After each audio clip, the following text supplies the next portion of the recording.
What are you going to do when this partnership fails? This was a simple question, but coming from two of the most respected and successful venture capital investors, Mark Andreessen and Ben Horowitz, it felt like a one-inch punch.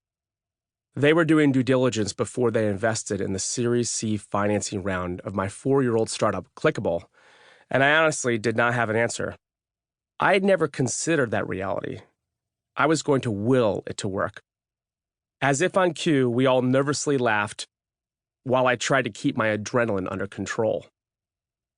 As an entrepreneur, over the past 20-odd years, I have worked relentlessly and experienced modest success in building several venture-backed startups. I had raised over $50 million in seed and growth capital and had exited twice. But a decade ago, at the moment Mark and Ben were doling out some radical candor, I was frozen with the realization I had just made an irreversible, fatal decision in building my beloved startup. Clickable was a pioneer in the search and social marketing space. We had discovered a real pain point.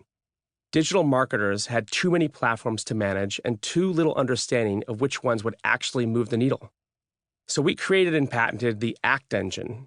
It was a dashboard utilizing some of the earliest forms of machine learning to look across search and social campaigns and give marketers clarity on what to focus on each day. We were in the right place at the right time and quickly raised over $22 million in Series A and B financing rounds from some of the most respected venture capitalists in the world. But early on, we spotted a problem with our product-to-market fit. There were actually two groups of customers who needed us: large enterprises, who wielded the vast majority of online marketing spending, and smaller businesses, who felt the same pain but had much less money to spend on a solution. The obvious fix would be to target the large enterprises. Any entrepreneur will tell you their ideal customer is rich and in pain. But our earliest revenue came from the smaller companies, and we were reluctant to abandon them and shift upmarket. As a result of being stuck in the ugly teenage years, our growth rate had not met yet the exponential forecast required to raise another round of funding. We were burning through capital quickly. It was a classic startup dilemma. So when a Fortune 100 financial services company came knocking in 2009 with interest in pursuing a strategic partnership, we saw it as a silver bullet for our growth challenges. They were building a complete suite of digital marketing solutions for small and medium-sized businesses, and our ACT engine fit perfectly into their strategy. They had paid a fortune to a prestigious consulting firm to analyze and recommend a leading technology partner, and the firm chose Clickable, resulting in a several million-dollar partnership to launch a white-label version of our platform for their small business customers. Unsurprisingly, their customers behaved exactly as our earliest customers did. They tried it, loved it, and then left it when the free trial was over because they couldn't afford to invest in the paid version. The smartest plan you can buy was invalidated. The partnership couldn't solve our problems. Instead, it amplified them. This is exactly what Mark and Ben predicted. As serial founders and investors, they had hard-won experiences and critical answers that we severely required but did not yet possess. Convinced we could still reboot Clickable's growth, I embarked on a quest to learn from the world's best living entrepreneurs.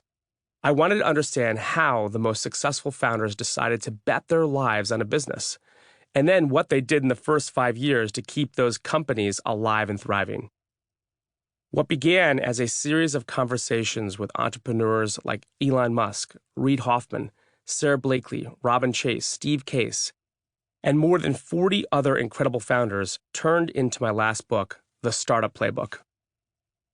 What I learned was that while each founder's startup journey was unique, they all had a nearly identical collection of mindsets and lenses they used to discover the root of a customer problem and to scale a solution into a business. These growth mindsets were distilled into a framework I call the 5 lenses. We'll dig into 3 of these lenses in Chapter 7. Most entrepreneurs will tell you the best ideas and the biggest opportunities are often discovered by someone in the right place at the right time. And in this particular story, that place and time was at the TED conference in 2010, eating breakfast with Beth Comstock, then SVP and Chief Marketing and Commercial Officer of General Electric. It was 2 years before I'd ultimately sell Clickable. Beth and I had been friends for a decade, and our breakfast at TED was an annual affair, where we caught up on our various professional and family adventures in between presentations from some of the most creative and brilliant minds in art, technology, policy, and more. I was describing the 5 lenses from the Startup Playbook when Beth stopped me mid-sentence and insisted, "We need this learning at GE." She had long owned the disruptor role at the conglomerate, leading the digital transformation efforts, including overseeing the founding of Hulu, and environmental impact work, including creating the Eco-Imagination initiatives, and had recently stepped into the chief commercial officer role. She knew better than anyone that the core of the conglomerate struggled to be entrepreneurial, to operationalize the mindsets and systems of growth. "Come work with me to install this at GE," she insisted. I hesitated. I'm an entrepreneur, not a consultant. And at that point, I had a deeply personal and moral commitment to my clickable team and investors to cross the finish line, no matter the personal costs or the timeline ahead. So we put the idea on the shelf. But 2 years later, after we sold Clickable, and just months before I published the Startup Playbook, Beth asked me to join her keynote panel at GE's Global Leadership Meeting in Boca Raton, Florida.